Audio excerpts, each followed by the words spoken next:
আচ্ছা, কখনো কি আপনজন হারাইছেন? নিজের জীবন থেকেও যাদেরকে বেশি ভালোবাসতেন, অথবা যাদেরকে নিয়ে পৃথিবী দেখার স্বপ্ন ছিল আপনার, এদের মধ্যে কাউকে কি হারাইছেন? অথবা ওই মহিলাটা, যে কিনা আপনাকে ১০ মাস ১০ দিন গর্ভে ধারণ করছে, অথবা বাবা নামক ওই শব্দটা, যেই শব্দটা আপনার জীবনকে আগলে রাখছে বটবৃক্ষের ছায়ার ন্যায়, অথবা রক্তের সম্পর্ক কাউকে, যার সাথে আপনার শৈশব, কৈশোর বিজড়িত, এদের মধ্যে কাউকে কি হারাইছেন?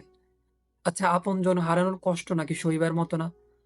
আপনজন হারানোর কষ্ট নাকি প্রচন্ড রকমের হয়? আপনজন হারানোর কষ্ট নাকি মানুষ সইতে পারে না?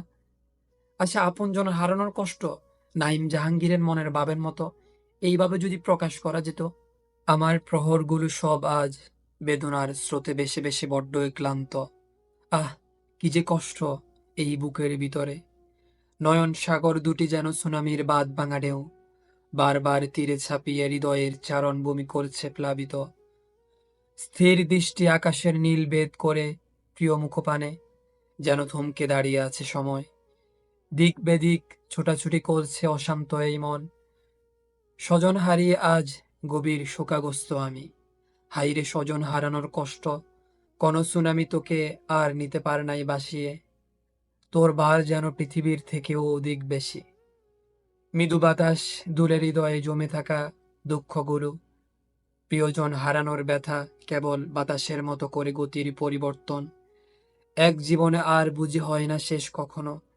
বুকের ভিতরে জ্বলতে থাকা আগুন বাতাসের তালে তালে বাড়ে আর কমে, কখনো বা দাবানল হয়ে জ্বালিয়ে দিয়ে যায় অবশিষ্ট সুখটুকু।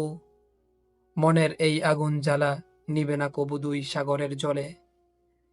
এইভাবে যদি মনের ভাবগুলো প্রকাশ করা যেত, এইভাবে যদি আপনজন হারানোর কষ্ট, আপনজন হারানোর বেদনা, আপনজন হারানোর সেই তীব্র যন্ত্রণা প্রকাশ করা যেত নাইম জাহাঙ্গীরের মনের ভাবের মতো করে, যার হারায় সেই বুঝে।